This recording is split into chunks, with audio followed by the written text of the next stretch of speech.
Y ahora lo vamos a recibir a él, Santiago Cunio, que está conectado vía Zoom para charlar y repasar un poquitito algunos aspectos de la actualidad que se está viviendo en la República Argentina. Santiago, muy buen día.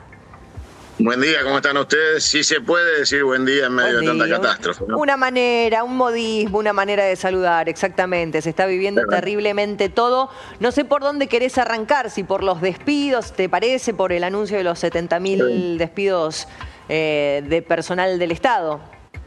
Sí, cómo no.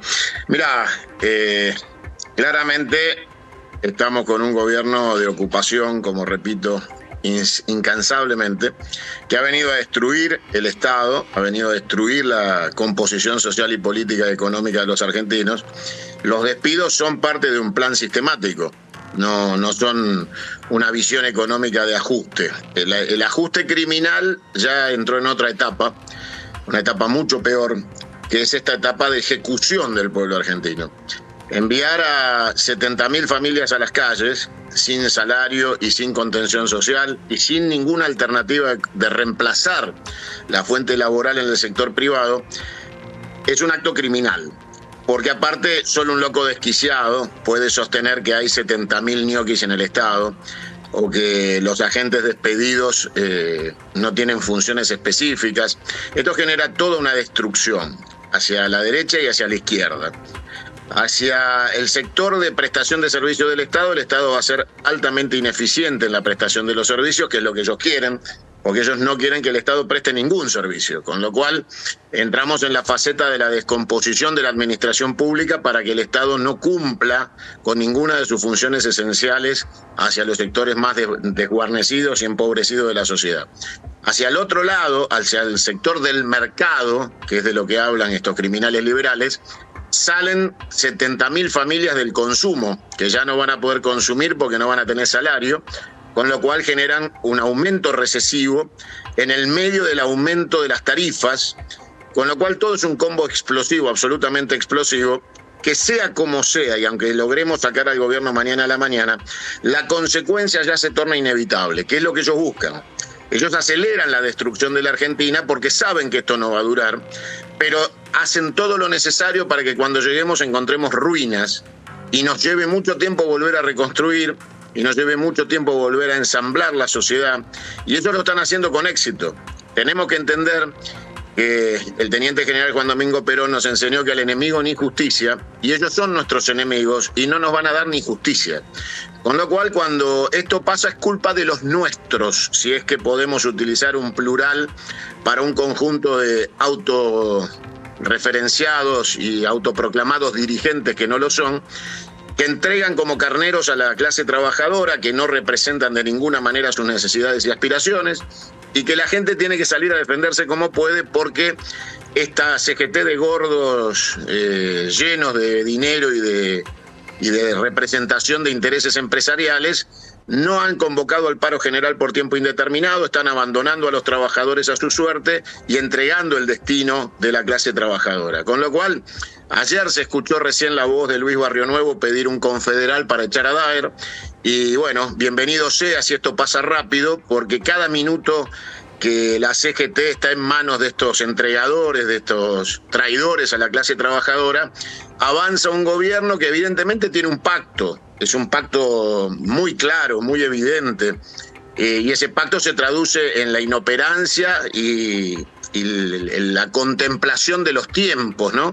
Cuando algunos de los que se dicen dirigentes del campo nacional y popular, sean legisladores, intendentes, gobernadores, sindicalistas, hablan de tiempo, paciencia y esperar a la próxima elección, claramente aparece el pacto, y ese pacto con el gobierno tiene que ver con los carpetazos personales que no resistirían, tiene que ver con otros intereses, no tiene nada que ver con la gente que se queda en la calle, el hambre, la desnutrición, la falta de hospitales, la falta de asistencia social, la falta de comida en los comedores. Está absolutamente claro que hay una clase dirigente que responde a una casta económica que ha pactado con este gobierno lo que consideran un ajuste inevitable.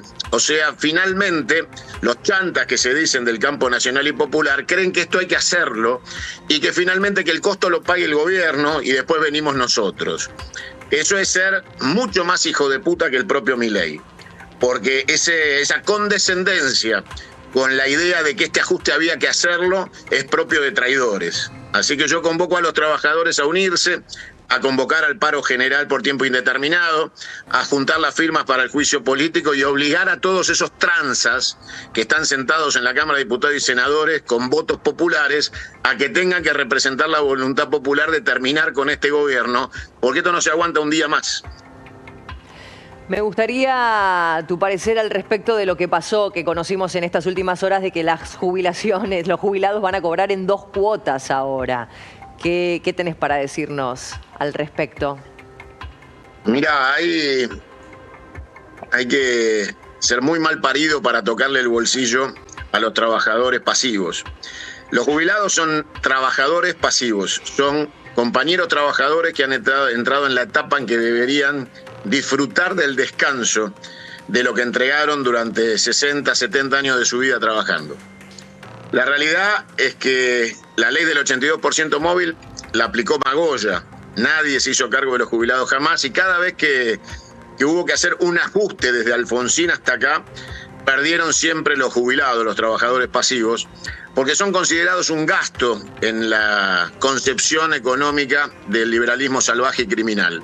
Y desde su ruil, en tiempos de Alfonsín para acá, se pactó con el Fondo Monetario y se pactó con los acreedores externos de los núcleos más perversos de la usura, que la deuda está primero que la vida. Y entonces, obviamente, se ejecuta a los más débiles. Son los primeros en caer. Y una vez más, van por los jubilados. Los jubilados, hace 6 años yo anuncié, en tiempos todavía de Crónica, que querían una jubilación de $100 los criminales en tiempos de Macri, y ahora quieren una jubilación de $50. O sea que el tiempo va empeorando la situación de los jubilados. Alguna vez este criminal me dijo que la solución de la economía argentina era matar a todos los jubilados. Bueno, lo está haciendo. Javier Milei está cumpliendo con aquella predicción que me dijo en privado. El problema de la economía estaba en el gran volumen que se destinaba a la tercera edad. Bueno, lo está cumpliendo y está ajustando el Estado, tocando el dinero de los jubilados, y está anunciando en su delirante y desquiciada mente psiquiátrica que ha bajado la inflación y ha conseguido equilibrio económico matando jubilados, despidiendo trabajadores. Bueno, la realidad es que los jubilados del mañana se tienen que empezar a cuidar hoy, porque es muy probable que estos jubilados que hoy pagan con sus vidas y con sus medicamentos y con no poder pagar un alquiler, con el miedo de alguien que ya está indefenso en un tiempo de su vida donde necesita protección y lo obligan a salir a la calle. Esto me recuerda a los tiempos de Norma Pla, ¿no? A aquellos jubilados que Cavallo maltrataba y humillaba, y un día llegó a decirle en la cara a Norma Pla, llorando Norma Pla, Cavallo le dijo: a mí con 25.000 pesos de aquella época, sería más o menos 2,5 millones de pesos de esta época, a mí no me alcanza para vivir. Y Norma Pla ganaba 300 en ese momento, a valor constante de aquella época. Hoy sería, para comparar una jubilación de 50 contra una de 300, Norma Pla era una privilegiada. Y sin embargo, los asesinos liberales siguen ajustando al sector de los trabajadores pasivos. Quieren eliminar todas las jubilaciones de moratoria, porque obviamente el ama de casa para ellos no vale una mierda. Un presidente que desprecia la vida de sus padres tampoco se va a preocupar por los padres de los demás.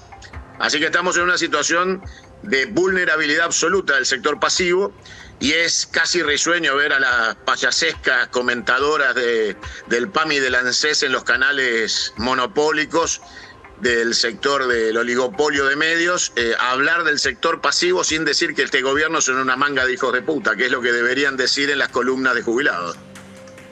Santiago, te corro del tema de los jubilados. Me gustaría tener tu lectura del conflicto diplomático que se produjo a propósito de los dichos de Javier Milei con Colombia. Mira, no es un tema menor. Decía el teniente general Juan Domingo Perón que la única política importante es la política internacional. Y cuando vos ganás muchos enemigos en el campo internacional y tenés un alineamiento... Santiago, te muteaste. Me dicen desde producción que estás muteado. Por ahí sin querer no te estamos escuchando. Santiago, ¿me escuchás? Vamos a corregir este inconveniente. Ahí te recuperamos. No te escuchamos porque estabas muteadito. Si podés repetir. ¿Cómo no? Te decía que el teniente general Juan Domingo Perón decía que la única política interna importante es la política internacional y que cuando la política internacional falla, no hay posibilidad ninguna de que tengas éxito en la política interna, en la de cabotaje. Pelearse con Colombia es pelearse con la América toda, es pelearse con la patria grande, es un delirio, tenemos relaciones centenarias con Colombia, es un pueblo hermano. Y entrar en esta disquisición delirante de querer decirle a los colombianos lo que está bien o está mal, saliéndose de la doctrina argentina creada por Hipólito Yrigoyen de la autodeterminación de los pueblos, nos lleva a un estadio que seguramente va a generar un dominó de situaciones de tensión internacional, porque este gobierno que de alguna manera se ufana de tener una buena relación carnal y sexual con los Estados Unidos, se olvida que Colombia es un aliado importantísimo de los Estados Unidos, con este presidente, con otro o con el que venga, y que desde el punto de vista regional, Estados Unidos, entre un loco desquiciado en la Argentina y Colombia, va a elegir siempre por Colombia, aunque tengan un presidente del Partido Comunista, por una cuestión geopolítica y regional. O sea que lo que está generando es un aislamiento absoluto. Que el gobierno de Colombia retire su embajador y expulse al embajador argentino genera una tensión regional que deja a la Argentina cada vez más aislada y solo con un puerto de llegada que es Washington. Y todos sabemos que en Estados Unidos hoy el aliado de este desquiciado, que es el otro desquiciado delirante de Donald Trump, está a punto de ir preso. Con lo cual, la apuesta de este gobierno a un futuro gobierno de Trump se va desvaneciendo a paso acelerado y el gobierno de la Casa Blanca de Biden tiene otra concepción sociopolítica de la vida y en este concepto toleran este gobierno por una necesidad, pero todo tiene un límite. Y ese límite está muy cerca con este personaje porque claramente desequilibra y genera tensiones que tampoco le sirven a la Casa Blanca que existan en el marco de la América Latina. O sea que estamos solos, muy solos, con un loco delirante que cree que está para darle lecciones de política internacional a la propia Casa Blanca. Y eso creo que va a generar una tensión muy, muy fuerte en términos de alineamiento con su propio socio estratégico, que es haber ido a arrodillarse ante el monumento a Washington a entregarle a Argentina a los intereses anglosajones más perversos y salvajes de un capitalismo dominante y expoliador, colonial y obviamente genocida. Pero aún así, lo que ha hecho con Colombia lo aleja de la Casa Blanca. Santiago, por último, preguntarte por el índice de pobreza que se conoció en el día de ayer, que arroja que casi 20 millones de argentinos están en esa línea y 5,5 millones de argentinos están por debajo de esa línea y son indigentes. Mirá, somos 47 millones y se asume que la mitad, o un poquito menos de la mitad, son pobres, o sea, están fuera del sistema económico de la Argentina. Un país que tiene otro país adentro, de desclasados, fuera del sistema económico, significa que hay otro país. Y ese otro país tiene tanta población como al país al que le quedó la posibilidad de seguir teniendo un trabajo y viviendo. Habría que agregar a esos sectores que han sido desclasados, expulsados del modelo económico, que dentro del modelo económico hay asalariados pobres también. O sea, el engaño de que el pobre es aquel que no tiene trabajo, el engaño de que pobre es aquel que vive de las changas o es un trabajador autónomo, es todo falso. Hay sectores del salario que ya son pobres con salario, o sea que yo te diría que el número es muy superior al de 20 millones. Estos dos países conviven con tensión absoluta y va generándose lo inevitable, y es que esa masa de argentinos hambreados tengan la reacción lógica de la tripa que hace ruido. Si no hay hoy una situación de tensión social mayúscula, es porque no existe conducción, porque esos millones de pobres no encuentran a alguien que realmente les signifique la posibilidad de la revancha y desquite frente a este sistema de opresión y aniquilamiento del pueblo argentino. Porque como te decía al principio, los gordos con calefacción, aire acondicionado y auto importado no representan a nadie. Y los traidores sentados en los cargos públicos que justifican la paciencia y le dan tiempo a este gobierno son cómplices del saqueo, y la gente entonces no entiende, no ve a dónde está el liderazgo para terminar con este sistema de opresión que tiene clasismo y racismo implícito y que desprecia la vida humana del pueblo argentino. Esos millones y millones de pobres quieren decir que cuando vos caminás por cada argentino con trabajo, como podemos tener nosotros, hay uno al lado sin trabajo en la pobreza total. Y ese número está creciendo, no descendiendo. Y este modelo lo va a seguir achicando. Este modelo cierra con 80-20. 80% de pobres y marginales y 20% de administración del saqueo. Ese es el modelo. Y eso no puede terminar de otra manera que con violencia, porque están buscando la violencia. Están buscando el estallido. Y es muy probable que llegue, pero cuando llegue será tarde, porque la destrucción del Estado, la destrucción de los mecanismos de facturación, de crecimiento sustentable y desarrollo estarán aniquilados. Eso es lo que intentan, ir muy rápido hacia la destrucción total, porque saben que se van a ir. Pero van a dejar un país de 80% de pobres y un Estado aniquilado. Cada día que pasa es irrecuperable. Por eso yo convoco al pueblo argentino a despertarse. Si no querés ser el próximo pobre, despertate ahora. Sumate al juicio político, gana las calles. Esto no da para más. Todo lo que analicemos en particular no tiene solución si no tiene una estrategia colectiva y una táctica aplicada a esa estrategia colectiva. Hay que deshacerse de la ilusión y la esperanza de que los que se autoperciben dirigentes y utilizan la dirigencia para enriquecerse sean la solución de este problema. Perón nos avisó que en algún momento nos iban a conducir los verdugos que iban a agitar la inflación para después vendernos la solución. Estas son las palabras del teniente general Juan Domingo Perón. Ese tiempo llegó, el profeta de la política cumplió una vez más, y después del profeta de la política vienen las inevitables profecías de Parravicini y Don Orione. Santiago Cunio, muchas gracias por tu tiempo para con nosotros, como cada tanto nos tomamos un ratito para hacer un análisis con tu perspectiva. Te agradezco infinitamente como siempre. Gracias por invitarme. Hasta pronto.